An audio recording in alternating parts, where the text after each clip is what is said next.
Geography की online classes में आपका स्वागत है। 2 चैप्टर हमारे कंप्लीट हो चुके हैं। मानव भूगोल का अर्थ, परिभाषा और विकास। दूसरा हमारा जनसंख्या वितरण, घनत्व और वृद्धि। जनसंख्या वितरण, घनत्व और वृद्धि आज चलेगा, जबकि विश्व की प्रमुख जनजातियां हैं वो समाप्त हो चुकी है। आज जनसंख्या वितरण और घनत्व के बारे में चर्चा करेंगे। जनसंख्या वितरण और घनत्व।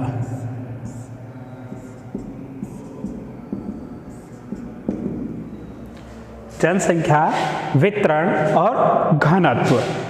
देखिए, जनसंख्या से तात्पर्य देखते हैं कि जनसंख्या क्या है, किसे कहा जाता है, किसे कह सकते हैं अपन जनसंख्या को। अर्थात निश्चित भौगोलिक क्षेत्र में निवास करने वाले लोगों की कुल संख्या एक निश्चित क्षेत्र हो। जैसे ये क्षेत्र है, निश्चित है, इसके बाहर की बात नहीं कर रहे हैं, अंदर वाले हिस्से की बात कर रहे हैं अपन कि एक निश्चित भौगोलिक क्षेत्र हो। ये निश्चित भौगोलिक क्षेत्र हो गया और इसके अंतर्गत जो जनसंख्या या लोग निवास करते हैं, हो सकता है इसके अंतर्गत 100 लोग निवास करते हो। निश्चित भौगोलिक क्षेत्र और इसके अंतर्गत जो लोगों की संख्या है निवास करने वाली वो, और जो अंतः प्रजनन क्षमता रखती हो, और ये जो 100 है वो प्रजनन क्षमता रखती हो। 100 लोग है वो कैसी क्षमता रखते हो? प्रजनन संख्या, जनसंख्या रखते हो। ऐसे जो क्षेत्र है या इस प्रकार की स्थिति है उसको हम जनसंख्या कहते हैं।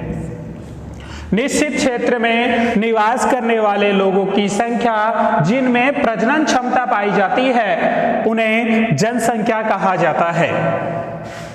दूसरा है वितरण।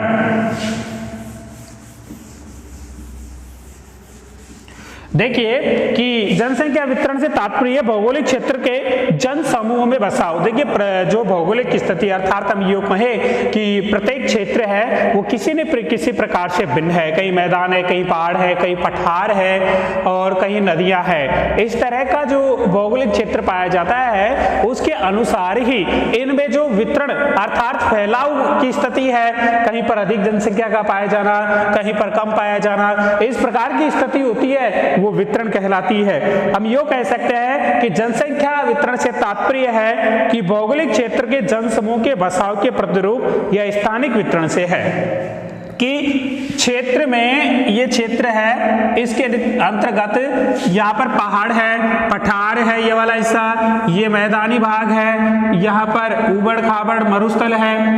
इस क्षेत्र में अब यहाँ पर हो सकता है कि कम जनसंख्या हो, यहाँ पर अधिक जनसंख्या हो, यहाँ पर ना तो कम है और ना अधिक है, और यहाँ पर अधिक जनसंख्या हो, यहाँ पर 0 के बराबर जनसंख्या हो। इस प्रकार का जब प्रतिरूप हमारे सामने आता है, इस प्रकार का जब प्रतिरूप पाया जाता है तो यह जनसंख्या का वितरण कहलाता है कि भिन्न-भिन्न क्षेत्रों में किस प्रकार के वितरण पाया जाता है। तो वितरण से तात्पर्य यह है।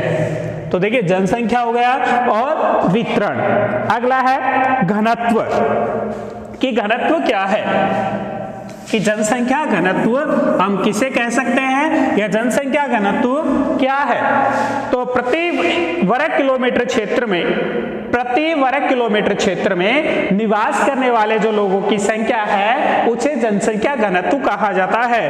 अर्थात जनसंख्या यो कहे कि प्रति वर्ग किलोमीटर, ये केंद्र है और इस केंद्र से ये 1 किलोमीटर, इधर 1 किलोमीटर, इधर 1 किलोमीटर, इधर 1 किलोमीटर, अर्थात प्रति वर्ग किलोमीटर क्षेत्र में निवास करने वाले लोग यहाँ पर जो निवास करते हैं, माना कि यहाँ पर 1000 लोग निवास करते हैं, तो प्रति वर्ग किलोमीटर अर्थात 1 वर्ग किलोमीटर में जितनी जनसंख्या पाई जाती है उसको जनसंख्या घनत्व के नाम से संबोधित किया जाता है या जनसंख्या घनत्व कहा जाता है।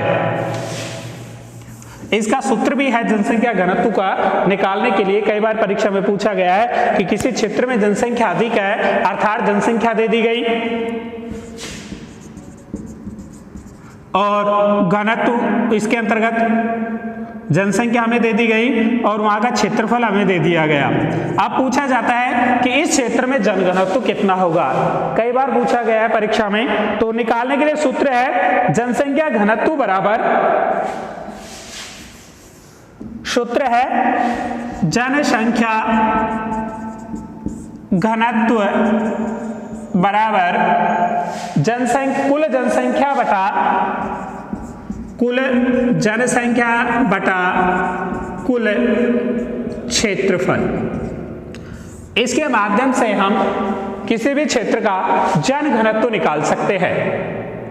जनसंख्या घनत्व बराबर कुल जनसंख्या, उस क्षेत्र में कितनी जनसंख्या पाई जाती है और हमें कितना क्षेत्रफल दिया गया है। आने वाला जो आंसर होगा उस क्षेत्र का घनत्व होगा कि इस क्षेत्र में इतनी जनसंख्या घनत्व पाया जाता है। अगला है वृद्धि, कि जनसंख्या वृद्धि क्या है। तो देखिए, एक निश्चित क्षेत्र में, निश्चित क्षेत्र है, एक निश्चित क्षेत्र में निश्चित समय में, निश्चित क्षेत्र हो, निश्चित समय हो, इनमें आए, इन लोगों में, अनिश्चित क्षेत्र में निश्चित समय में जिस क्षेत्र की बात कर रहे हैं उस क्षेत्र में लोगों में आए हुए परिवर्तन हो सकता है नकारात्मक हो सकता है सकारात्मक हो सकता है धनात्मक हो सकता है ऋणात्मक हो। तो निश्चित क्षेत्र में निश्चित समय के अंतर्गत लोगों की आई हुई जो संख्या है, लोगों की संख्या में आए हुए परिवर्तन को जनसंख्या घनत्व कहा जाता है। एक बार वापस से रिपीट कर रहा हूं कि निश्चित क्षेत्र में निश्चित समय में लोगों की संख्या में आए हुए परिवर्तन को हम जनसंख्या वृद्धि कहते हैं। जैसे कि हम एक क्षेत्र की बात करते हैं कि मान के चलिए उदाहरण के स्वरूप ये हमारा क्षेत्र है, 2018 में यहाँ की जनसंख्या 100 थी, 2019 में यहाँ की जनसंख्या 500 हो गई। निश्चित क्षेत्र है हमारा और समय भी निश्चित हो गया, एक वर्ष का हो गया पूरा, निश्चित समय हुआ, निश्चित क्षेत्र हुआ और लोगों की संख्या में परिवर्तन आया। कितना? पहले 100 थी, अब कितनी हो गई? 500। कितना परिवर्तन आया? 400। तो 400 लोगों की वृद्धि हुई। कैसी वृद्धि हुई? धनात्मक वृद्धि हुई। ये हुई धनात्मक वृद्धि। देखिए दोनों तरह की वृद्धि हो सकती है, धनात्मक भी और ऋणात्मक। धनात्मक तो ये हुई। अब ऋणात्मक की बात करते हैं कि ऋणात्मक वृद्धि कैसे होगी।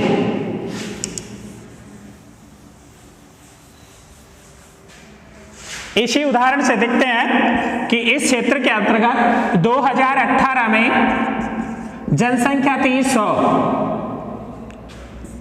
2019 में यहाँ की जनसंख्या हो गई 50। हो सकता है कि किसी भी प्रकार की महामारी आई हो या किसी भी प्रकार की प्राकृतिक आपदा आई हो या अन्य कोई कारण हुआ हो जिसके कारण इस क्षेत्र के लोगों की संख्या क्या हुई? कम हुई। अंतर कितना आया? 50 कि यहाँ पर 50 जनसंख्या रह गई। अब परिवर्तन, वृद्धि तो हुई है। देखिए वृद्धि ही कहेंगे, ऋणात्मक घटेगी तब भी वृद्धि कहेंगे और बढ़ेगी तब भी वृद्धि। बढ़ती है उस समय तुम कहते हैं धनात्मक वृद्धि और घटती है उस समय कहते हैं हम ऋणात्मक वृद्धि। तो इस समय इसको कहेंगे हम ऋणात्मक वृद्धि कि इस समय 2018-19 में इस क्षेत्र के अंतर्गत ऋणात्मक वृद्धि हुई है और वृद्धि में अंतर पाया गया है कितना? 50। तो ये कहलाती है जनसंख्या वृद्धि। अब विश्व के जनसंख्या के असमान कुछ वितरण है कि विश्व की जनसंख्या है प्रत्येक क्षेत्र में अलग अलग रूप में पाई जाती है या यूं कहें कि भिन्न भिन्न रूप में पाई जाती है। विश्व की 90% जनसंख्या, विश्व की टोटल जो जनसंख्या है मान के चलते हैं 100%, अब 90% जो जनसंख्या है 10% पर निवास करती है। विश्व की 90% जनसंख्या है मात्र कितने पर निवास करती है? 10% पर।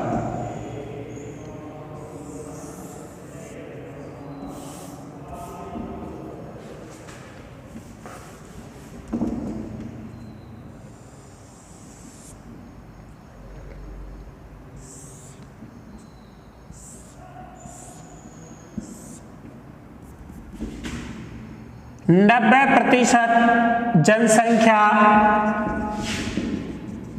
मात्र 10% पर निवास करती है। संपूर्ण विश्व की चर्चा कर रहे हैं यहां पर, और 90% भाग पर केवल 10% जनसंख्या निवास करती है।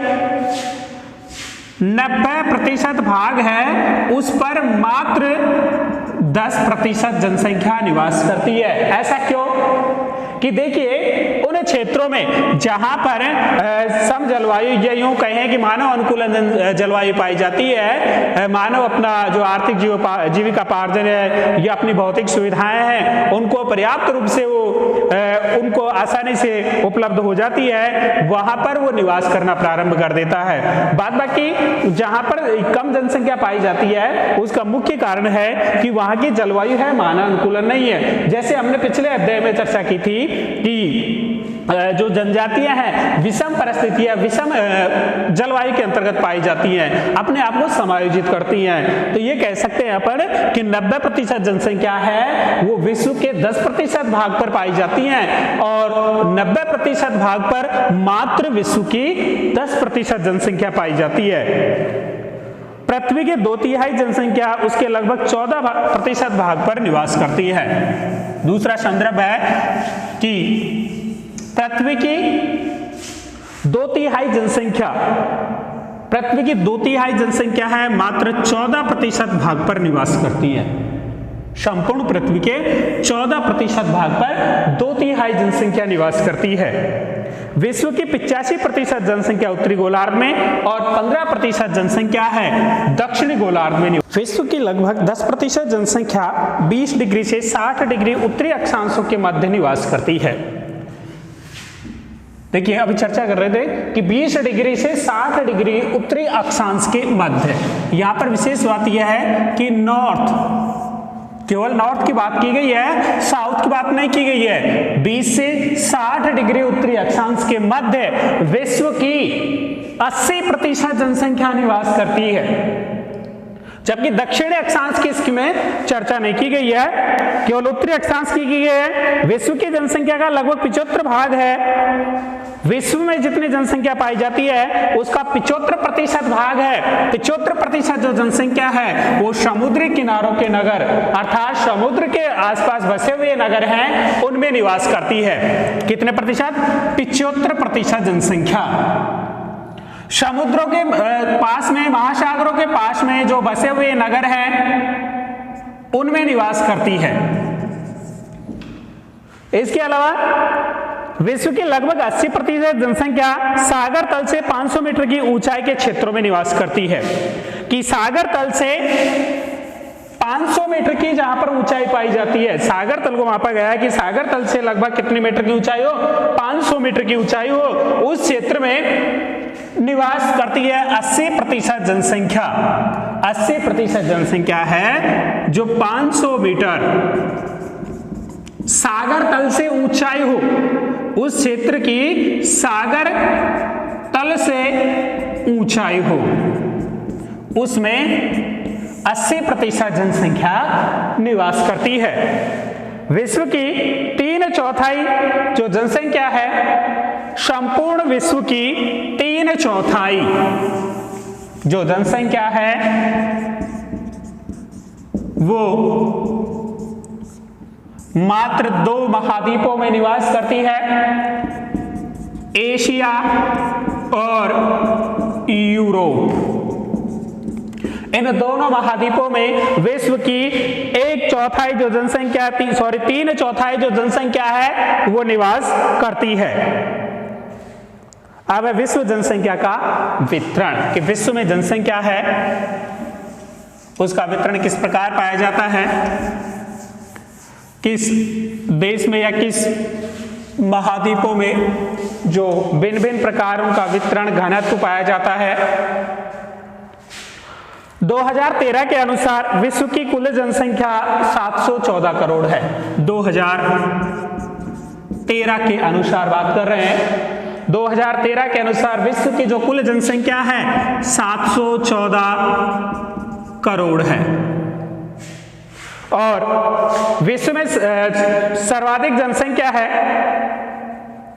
वो 60% जनसंख्या है। इसकी 60% जो जनसंख्या है वो केवल एशिया महाद्वीप में निवास करती है। विश्व 2013 के अनुसार विश्व में 714 करोड़ जनसंख्या पाई जाती है, जिसमें 60% जो जनसंख्या है वो मात्र एशिया महाद्वीप में पाई जाती है। अफ्रीका में 15.41, 60% एशिया, 15.41 अफ्रीका,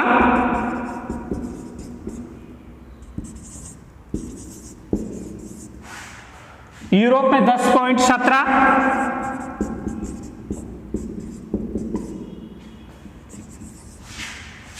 अमेरिका में 7.80,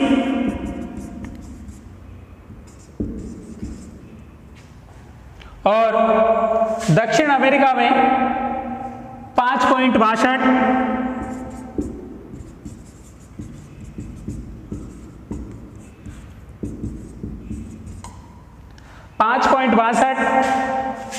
इसके अलावा ओशनिया में जो जनसंख्या पाई जाती है उसका प्रतिशत 0.53% है। विश्व के 10 सर्वाधिक जनसंख्या वाले देशों में विश्व के 10 सर्वाधिक जनसंख्या वाले देश, उनमें 6 एशिया महाद्वीप में स्थित है। 10 सर्वाधिक जो जनसंख्या वाले देश हैं विश्व के वो एशिया महाद्वीप में है। और एशिया महाद्वीप में जो सर्वप्रथम जनसंख्या की दृष्टि से प्रथम स्थान रखता है विश्व में वो है चीन। और चीन में जो जनसंख्या पाई जाती है 135 करोड़ के साथ प्रथम स्थान पर है।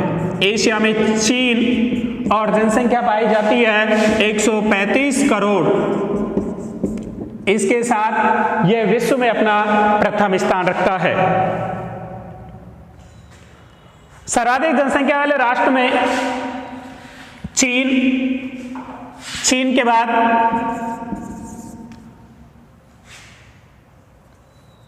भारत तीसरा स्थान रखता है। संयुक्त राज्य अमेरिका चौथा स्थान है। इंडोनेशिया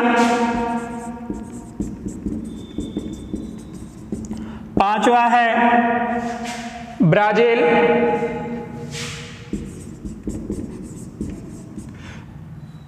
और अफ्रीका का सर्वाधिक जनसंख्या वाला देश नाइजीरिया है। अफ्रीका की बात करें तो वहां पर सर्वाधिक जो जनसंख्या वाला देश है केवल बात की गई है अफ्रीका की, और उसमें भी जो सर्वाधिक जनसंख्या वाला देश बताया गया है वो बताया गया है Nigeria.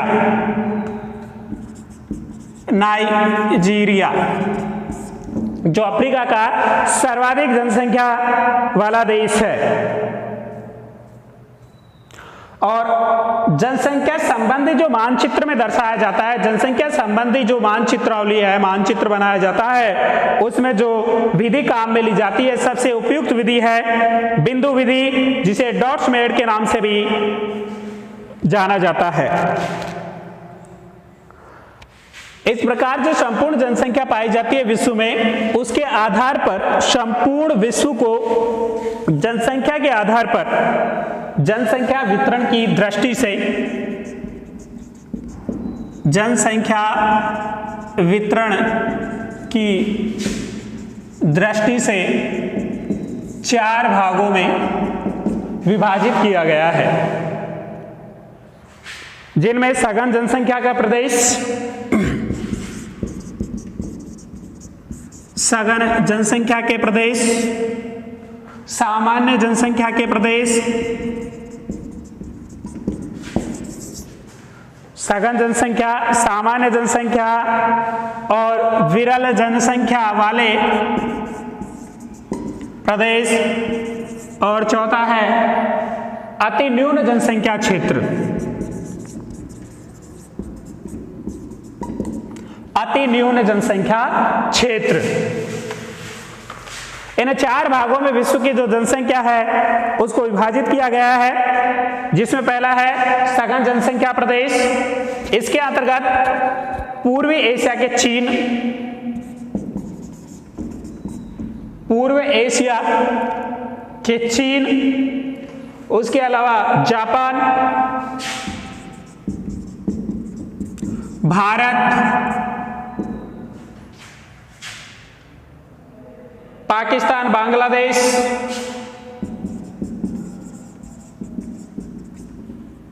Pakistan, Bangladesh, Britain, Germany, France, उत्तरी अमेरिका, दक्षिण पूर्वी कनाडा देशों को सम्मिलित किया जाता है। उत्तरी अमेरिका में 1779 की औद्योगिक क्रांति के उपरांत जनसंख्या तीव्र गति से बढ़ी।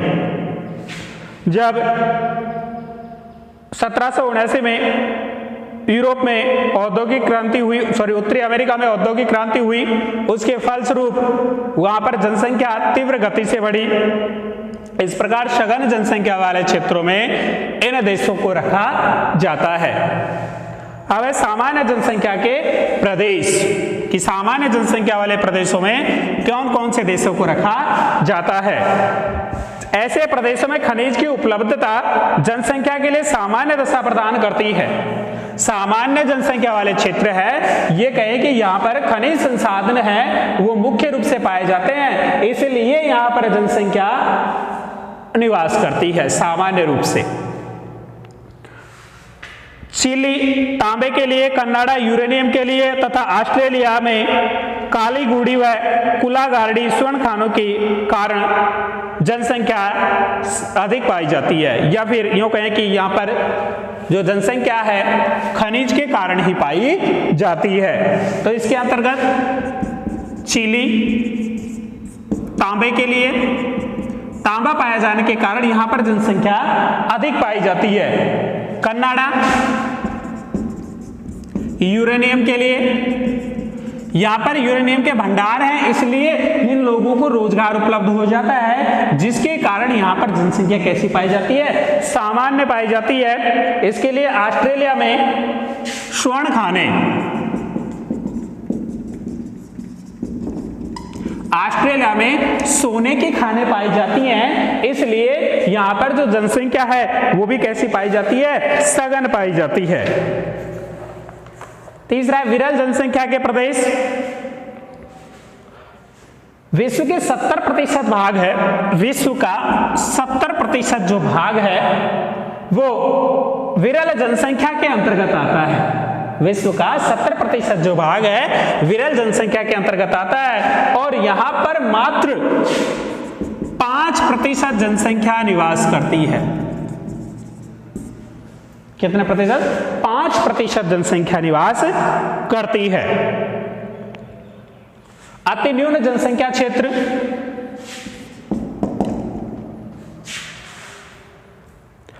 विषम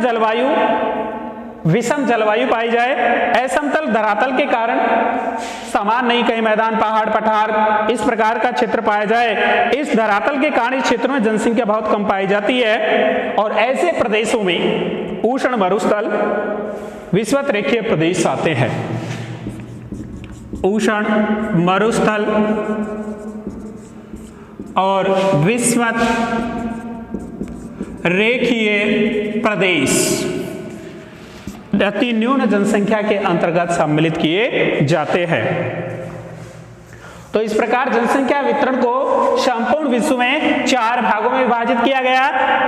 सघन जनसंख्या, सामान्य जनसंख्या, विरल जनसंख्या और अति न्यून जनसंख्या। सघन के अंतर्गत चीन, Japan, Bharat, Pakistan, Brazil, Canada इनको सम्मिलित किया गया, जबकि सामान्य के अंतर्गत चिली तांबे के कारण, कनाडा यूरेनियम के कारण, ऑस्ट्रेलिया स्वर्ण खानों के कारण विरल जनसंख्या मात्र 70% भाग है, 5% जनसंख्या पाई जाती है और अति न्यून जनसंख्या उष्ण मरुस्थल विषुवत रेखीय प्रदेशों में पाई जाती है। अब है जनसंख्या को प्रभावित करने वाले कारक कि जनसंख्या को कौन कौन से कारक हैं जो प्रभावित करते हैं। कई बार पूछा गया है कि जनसंख्या को प्रभावित करने वाले कारक हैं उनको स्पष्ट कीजिए या व्याख्या कीजिए। तो जनसंख्या को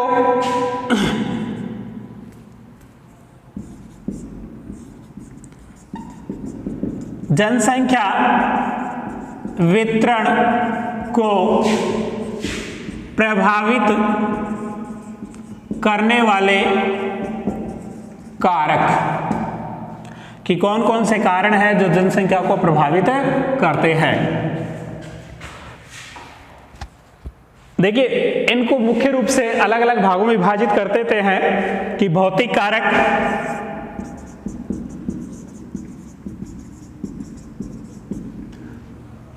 आर्थिक कारक,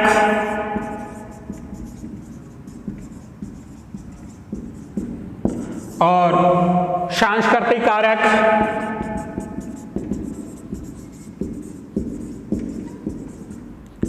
चौथा राजनीतिक कारण,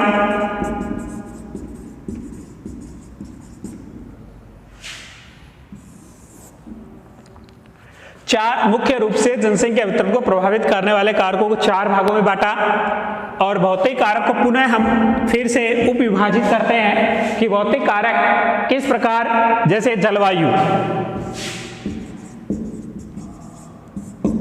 जलवायु जनसंख्या घनत्व को प्रभावित करती है। उच्चावच, मृदा, जलापूर्ति,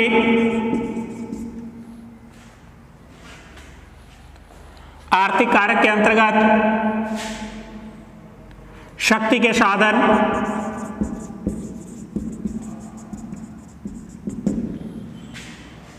खनिज,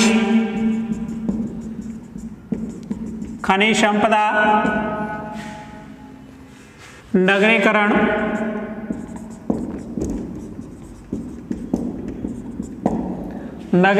इसके अलावा औद्योगिकरण।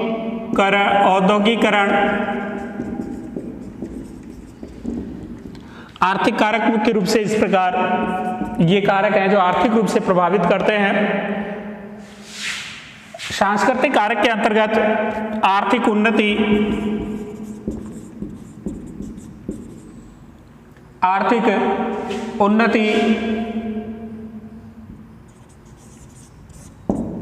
इसके अलावा तकनीकी की पहुंच, परिवहन, व्यापार, ये मुख्य रूप से राजनीतिक और सामाजिक कारकों के अंतर्गत एक देश की दूसरे देश से निर्भरता,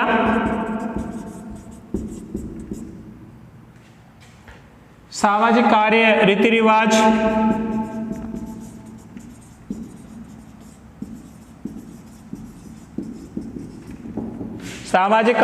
रिवाज, और जीवन के प्रति दृष्टिकोण भी प्रभावित करता है। देखिए, पुनः वापस से वहीं चलते हैं भौतिक कारक के अंतर्गत। भौतिक कारक के अंतर्गत पहला है जलवायु। भौतिक कारक के अंतर्गत पहला है जो जनसंख्या वितरण को प्रभावित करता है, जलवायु है।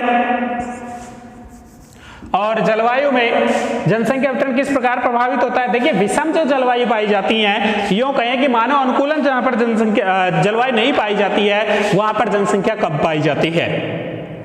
जैसे अपन बात करें कि जब शुरुआत में बताया था कि उत्तरी अक्षांश के अंतर्गत 20 डिग्री से 60 डिग्री के अंतर्गत विश्व की 80% जनसंख्या निवास करती है, क्योंकि यहाँ पर जलवायु है वो समशीतोष्ण पाई जाती है और ये मानव के अनुकूलन है। जबकि जैसे जैसे हम उत्तरी ध्रुव की ओर बात करें, इससे ऊपर की ओर जाते हैं तो जनसंख्या क्या होती जाती है, कम होती जाती है। 60 डिग्री से जैसे ऊपर की ओर जाएंगे 70, 80, 90 पे जाके तो बिल्कुल जो तापमान है वो शून्य हो जाता है, माइनस में पहुंच जाता है, जिसकी फलस्वरूप यहाँ पर विषम परिस्थितियां हुई और विषम परिस्थितियां होने के कारण यहाँ पर जो जनसंख्या पाई जाएगी वो कैसी पाई जाएगी, कम पाई जाएगी।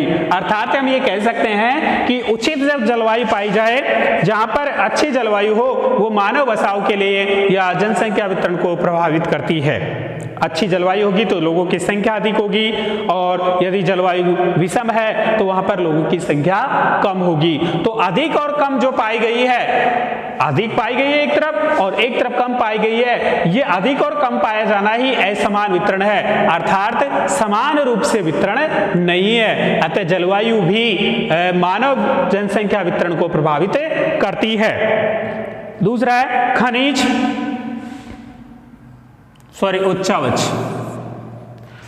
देखिए उच्चावच भी किस प्रकार जनसंख्या को प्रभावित करता है कि मानव है वो मैदानों में रहना अधिक पसंद करता है, अर्थात यूं कहें कि मानव है वो मैदानों में अधिक जनसंख्या पाई जाती है। चाहे विश्व की किसी भी संदर्भ में बात करें कि चीन है या अफ्रीका है या अन्य कोई देश है, या भारत की बात करें कि गंगा यमुना का मैदान है, इन क्षेत्रों में जनसंख्या अधिक पाई जाती है। कारण क्या है कि इन मैदानी भागों में जो लोग हैं उनको अपने जीविका पार्जन के लिए उचित संसाधन मिल जाते हैं, जिसके कारण यहाँ पर लोगों की जो जनसंख्या है या बसाव है अधिक पाया जाता है। जबकि पहाड़ी क्षेत्रों में या पठारी क्षेत्रों में जो जनसंख्या है वो कम पाई जाती है। ये मैदानी भागों में अधिक पाया जाना और जो पठारी भाग या पहाड़ी क्षेत्र में उनमें कम पाया जाना, ये भी जनसंख्या को वितरण को प्रभावित करता है। ये कम और अधिक पाया जाना ही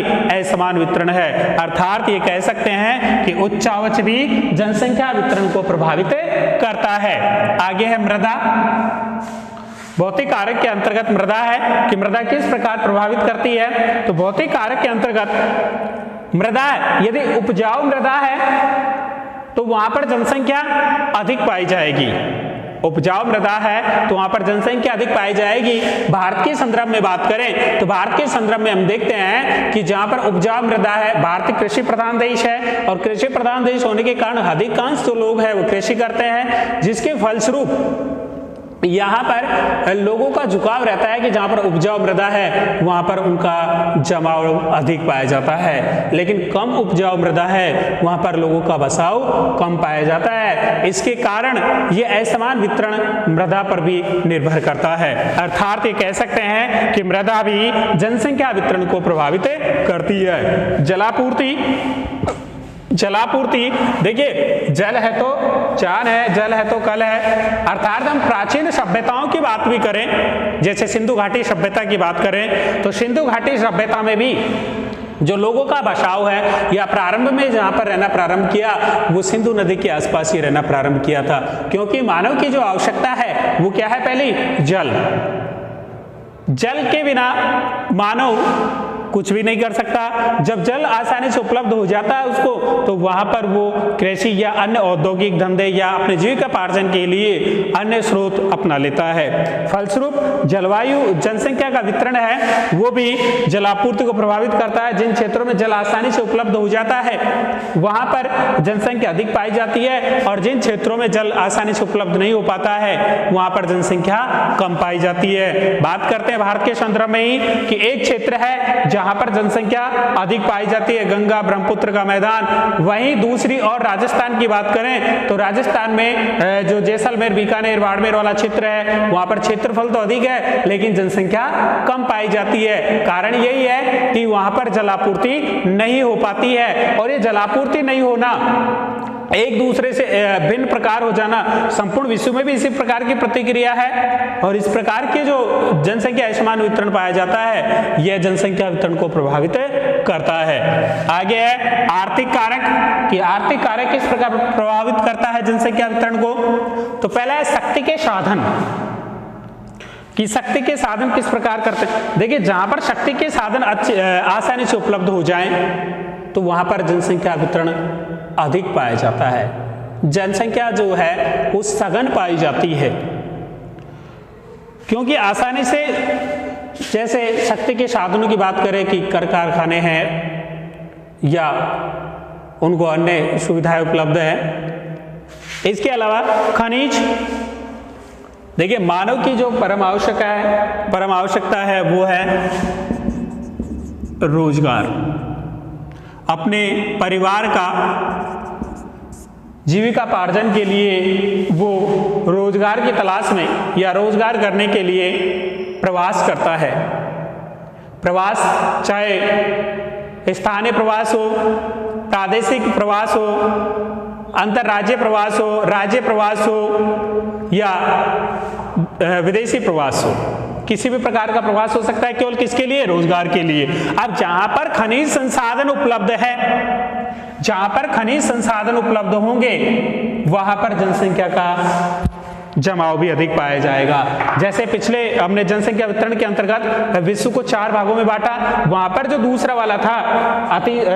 वाला जो जनसंख्या समूह था उसके अंतर्गत यही देखा था कि जहां पर तांबा पाया जा रहा है, यूरेनियम पाया जा रहा है और सोना पाया जा रहा है, वहां पर जनसंख्या अधिक पाई जा रही है।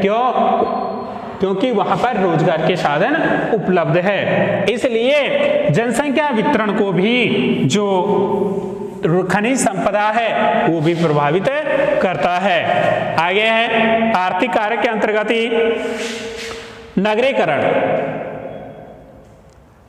अर्थात जिन देशों में नगरीकरण अधिक पाया जाता है, जिन क्षेत्रों में नगरीकरण अधिक पाया जाता है वहां पर जनसंख्या का जमाव अधिक पाया जाता है, और फलस्वरूप जहां पर ग्रामीण क्षेत्र पाया जाए वहां पर जनसंख्या कम पाई जाती है। अर्थात भिन्न भिन्न असमान जनसंख्या का अधिक और कम पाया जाना, अर्थात नगरीकरण ये बढ़ावा देता है कि वहां पर जो सुविधाएं हैं वो पर्याप्त रूप से है, तो लोगों का झुकाव नगर की तरफ चला जाता है और इस प्रकार जो जनसंख्या है वो असमान हो जाती है, अर्थात एक तरफ अधिक पाई जाती है और दूसरी तरफ कम पाई जाती है।